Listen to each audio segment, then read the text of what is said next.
2025년 5월 24일 중국 칠레 산맥. 한 패러글라이더가 시속 22마일로 마치 인형처럼 위로 끌려 올라가고 있습니다.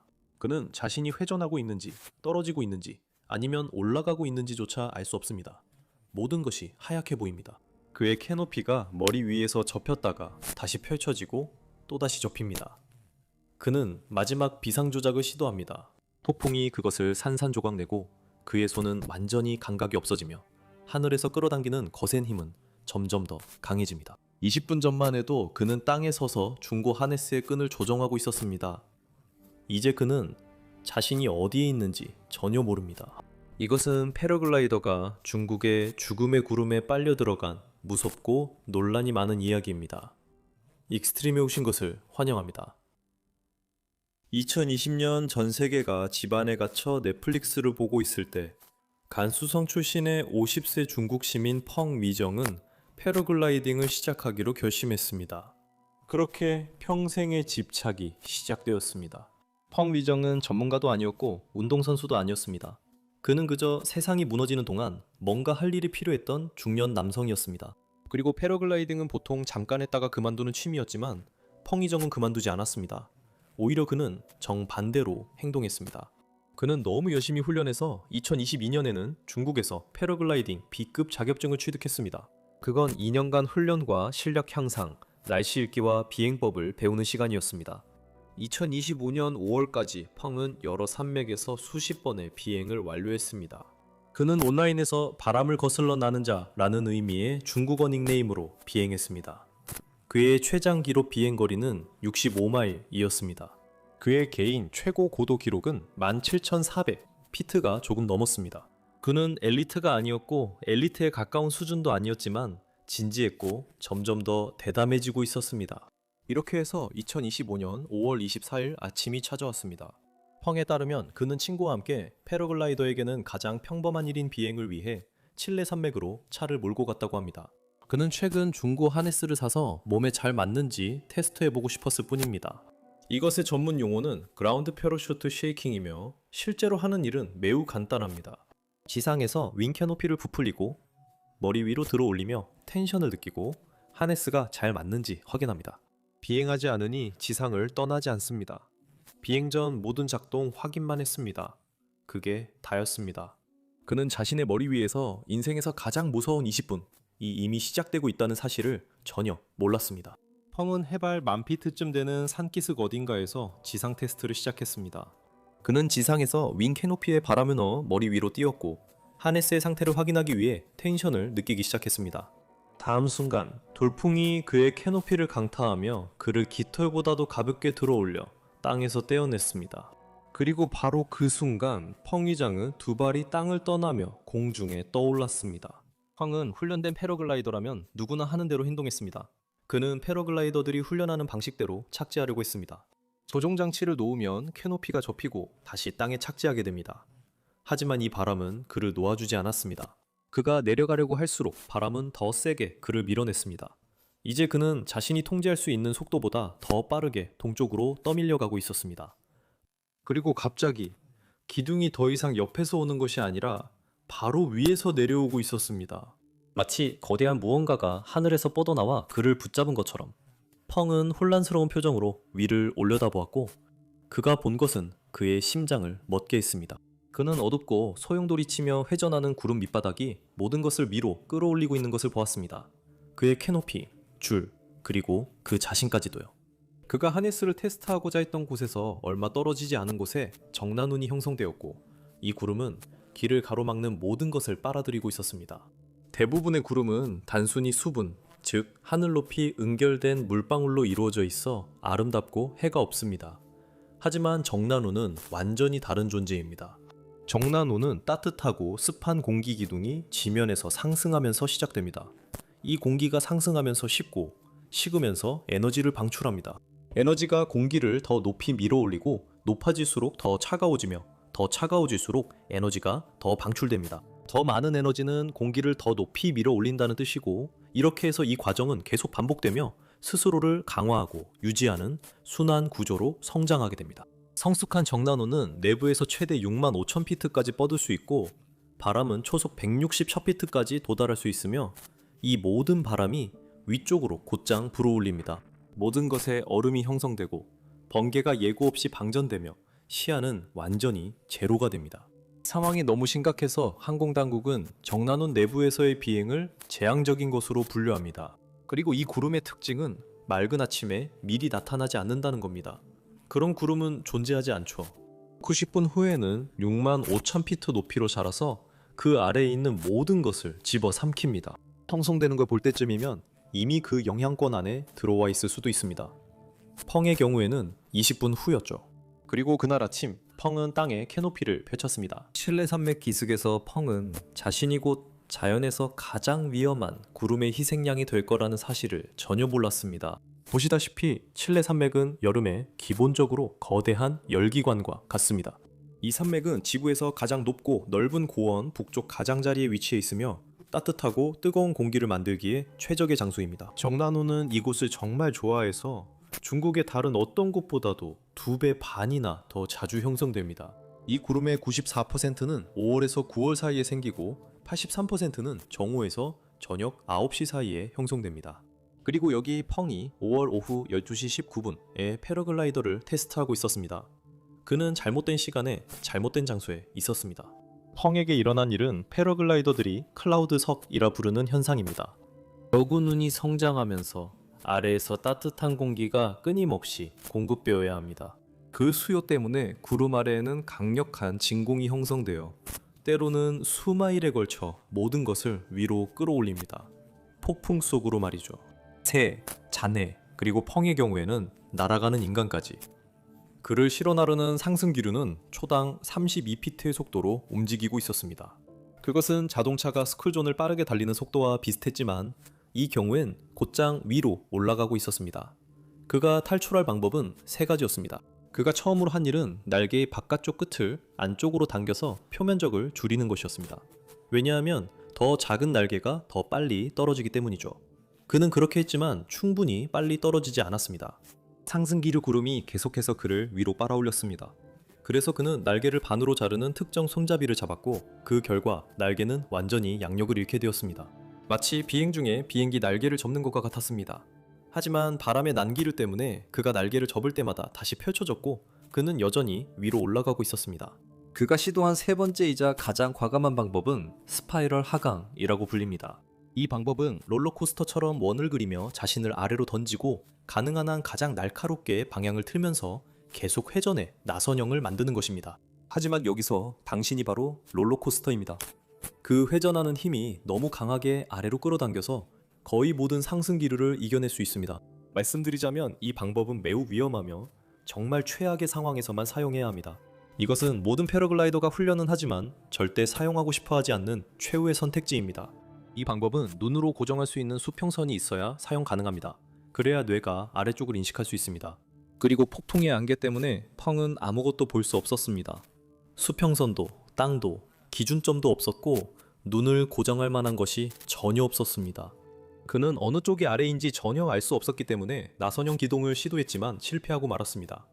그의 마지막 선택지도 그를 배신한 셈이었죠. 구름이 그를 완전히 삼켜버렸습니다.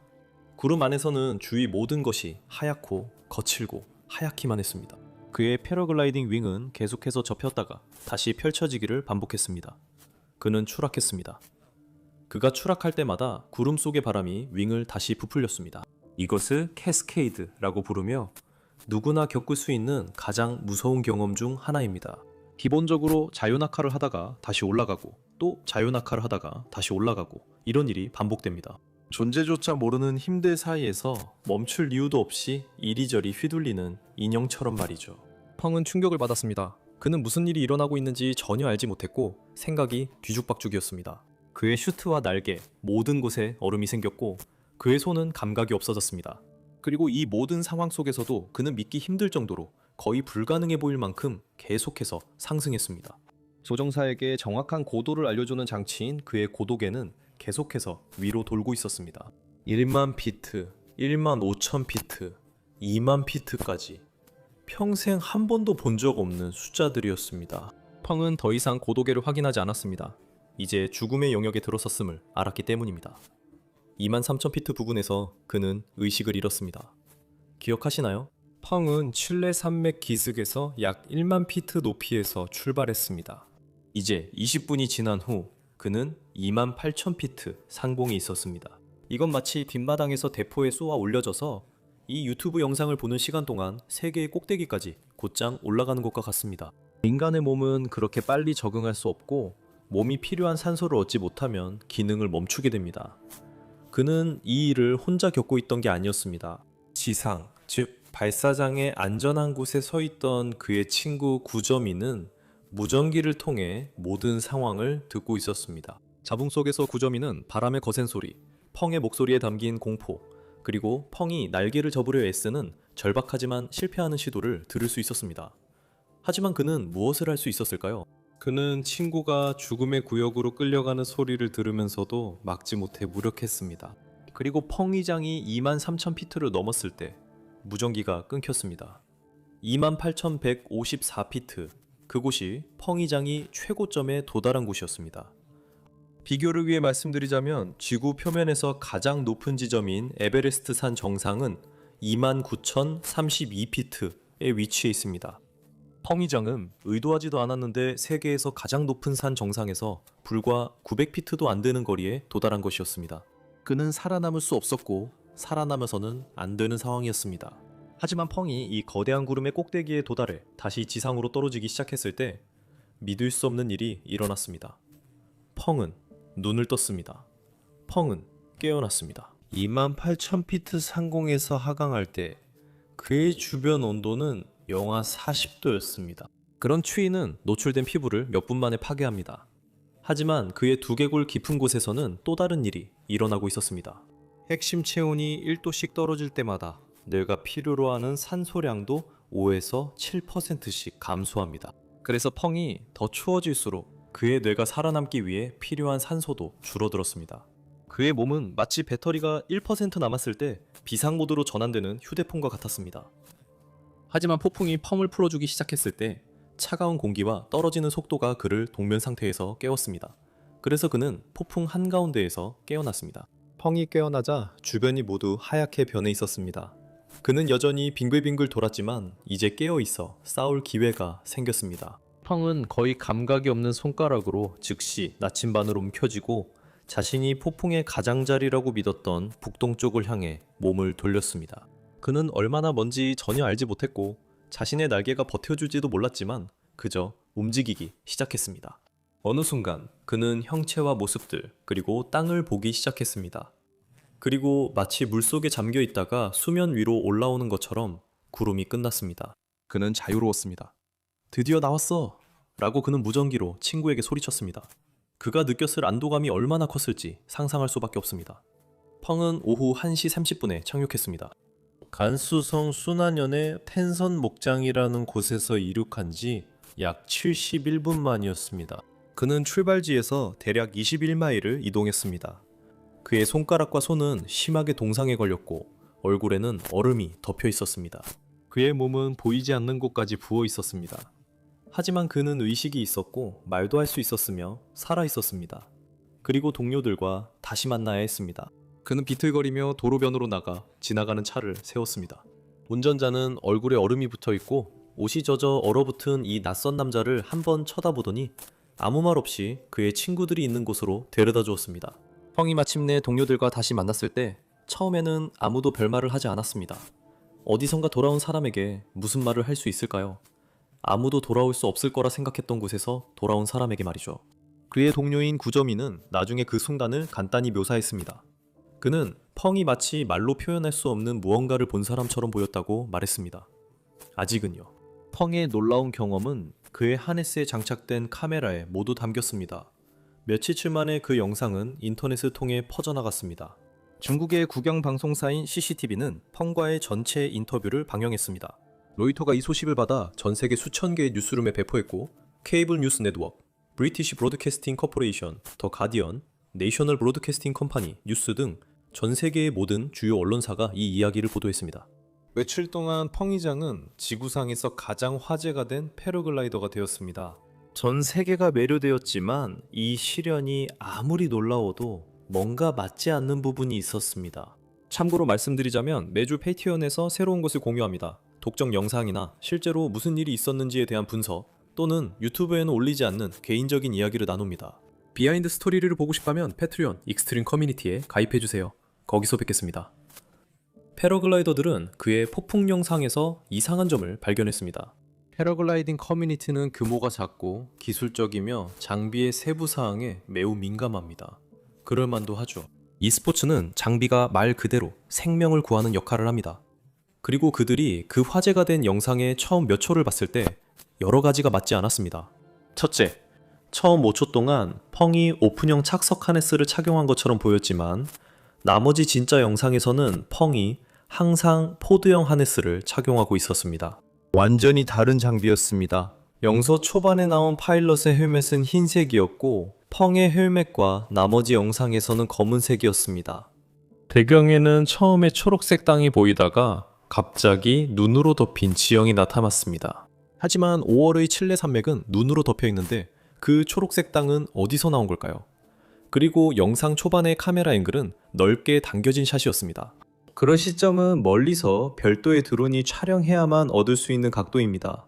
그렇게 하려면 별도의 드론과 드론 조종사가 필요하다는 점을 생각해 보세요. 펑이 정확히 어디에 있을지, 그리고 구름이 그를 언제 데려갈지 정확히 알아야 했던 사람이죠. 아무도 예상하지 못한 계획되지 않은 비상 상황에서 이런 일이 벌어졌다는 건 도저히 말이 안 됐습니다. 외적적인 증거는 펑의 패러글라이더 영상이 시작되는 몇 초 동안에 있었습니다. 캐노피에는 아폴로 2라는 글자가 나타나야 했죠. 사소하고 별로 중요하지 않은 디테일이지만 그 글자들이 뒤섞여서 읽을 수 없었고 뭐라 설명하기 힘들 정도로 어딘가 이상했지만 한 번 보면 절대 잊을 수 없는 모습이었습니다. 이것은 이 놀라운 영상이 부분적으로 AI로 생성되었다는 중요한 증거였습니다. AI는 글자를 제대로 렌더링하지 못합니다. 글자의 형태만 보고 추측해서 만들어내지만 항상 어딘가 잘못된 결과가 나옵니다. 관찰력이 있다면 거의 읽을 수 없는 한 단어만으로도 사람들이 쉽게 알아챌 수 있었습니다. 수사관들이 그 영상의 유통 경로를 따라 추적했을 때 그 증거가 바로 눈에 띄게 드러나 있었습니다. 이 사고 영상은 오른쪽 하단의 도바오 워터마크가 그대로 보이는 채로 페이스북에 업로드되었습니다. 그리고 도바오는 마이크 댄스가 소유한 AI 영상 생성 도구였으며 마이크 댄스는 틱톡을 소유한 바로 그 회사였습니다. 어떤 이유에서인지 누군가가 AI 도구를 사용해 오프닝 장면을 생성하고 펑의 실제 영상 앞부분에 붙여넣었으며 워터마크조차 지우지 않았습니다. 나머지 영상은 진짜였습니다. 위성 항법 장치 데이터, 동상, 고도, 구름, 이 모든 것은 진짜였지만 처음 5초는 아니었습니다. 결국 언론사들이 이를 알아차리고 영상을 내렸지만 그때쯤엔 이미 소용이 없었습니다. 세상은 이미 펑이장에 대해 결론을 내렸고 이제는 아무도 무엇을 믿어야 할지 모르게 되었습니다. 하지만 그 논란은 펑이장이 직면한 다른 혐의들에 비하면 사소한 것이었습니다. 세상이 그 영상에 대해 논쟁하고 있을 때 중국 정부는 명확한 답이 없는 심각한 질문과 씨름하고 있었습니다. 이 비행이 정말로 사고였을까요? 이 질문에 대한 답은 매우 중요했습니다. 왜냐하면 중국의 엄격한 영공 규정에 따르면 패러글라이더로 전국을 횡단하는 비행은 정부의 승인이 필요하기 때문입니다. 하지만 펑이 주장한 것처럼 그라운드 핸들링일 때는 그렇지 않습니다.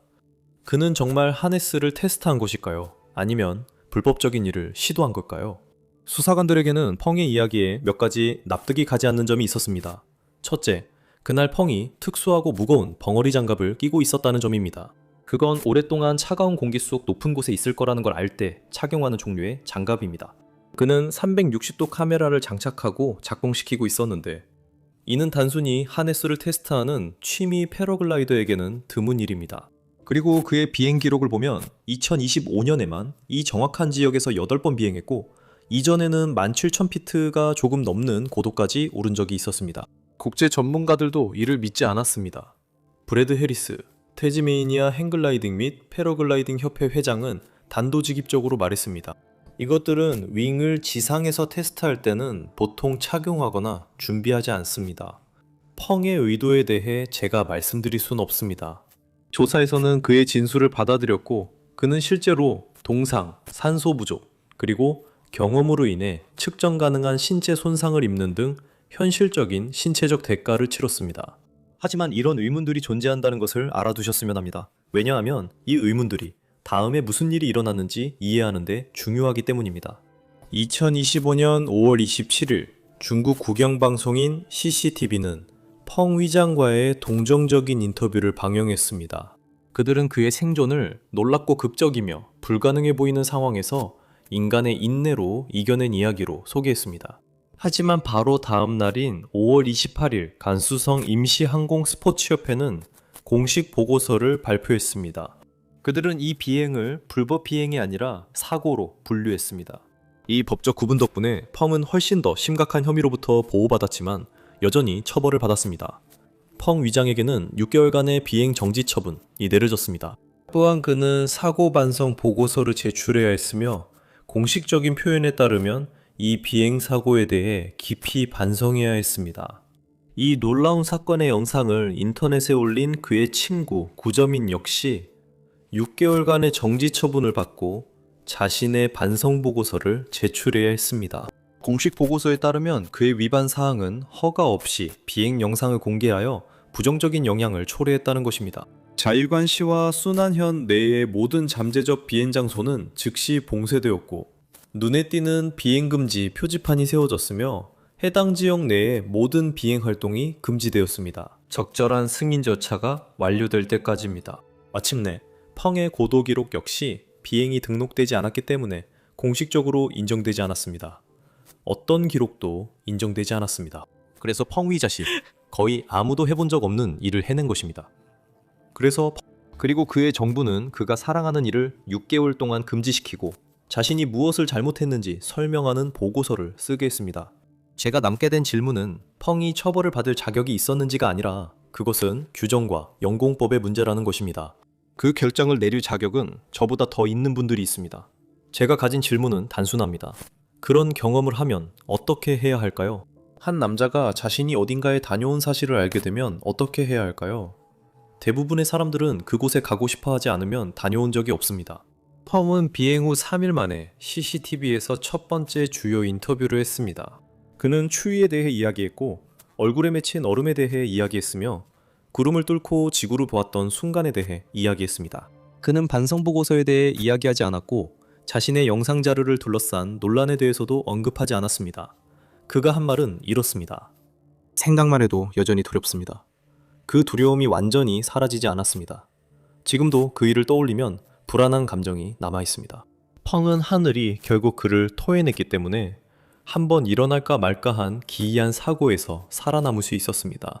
하지만 아나푸르나의 데스존에 일부러 들어갈 때는 온에 의존할 수 없습니다. 몸이 서서히 멈추기 시작하면 지치고 두려운 실수 한 번이면 끝입니다. 단 하나의 로프만으로도요. 그리고 당신은 자신도 모르게 230피트 아래 얼음 틈으로 추락하게 되고 그 틈은 당신을 다시 내어주지 않습니다. 지구에서 가장 치명적인 산이 당신을 집어삼킬 때 어떤 일이 벌어지는지 다음 영상을 확인해 보세요.